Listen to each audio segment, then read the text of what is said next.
আমার কাছেও অনেক ছেলে বলেছে ভাই যে আমি এই দিনের পথে চলতে গিয়ে আমি যখন খারাপ ছিলাম, যখন আমি গান বাজনা নিয়ে ব্যস্ত ছিলাম, যখন আমি ডিজে করতাম, যখন আমি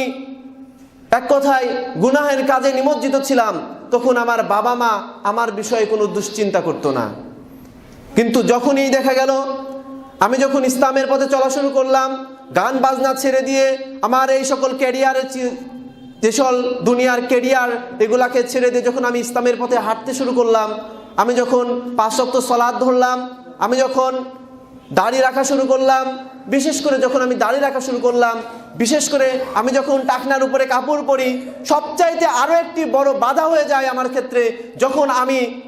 সলাতে দাঁড়িয়ে যখন আমি বুকে হাত বাঁধি, যখন আমি রাফুল আদাইন করি, এ সকল ক্ষেত্রে আমার বাবা মা সবচাইতে প্রথম আমার প্রতিবন্ধকতা সৃষ্টি করে।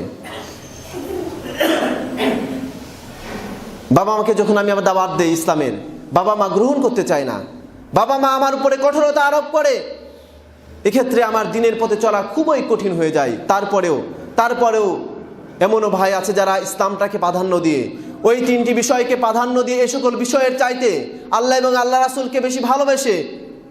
যদিও বাবা মা প্রতিবন্ধকতা সৃষ্টি করছে, তারপরেও তাদেরকে বুঝিয়ে শুনিয়ে তাদের থেকে নির্যাতন সহ্য করেও এখনও ছেলেরা দিনের প্রতি অটল থাকার চেষ্টা করছে।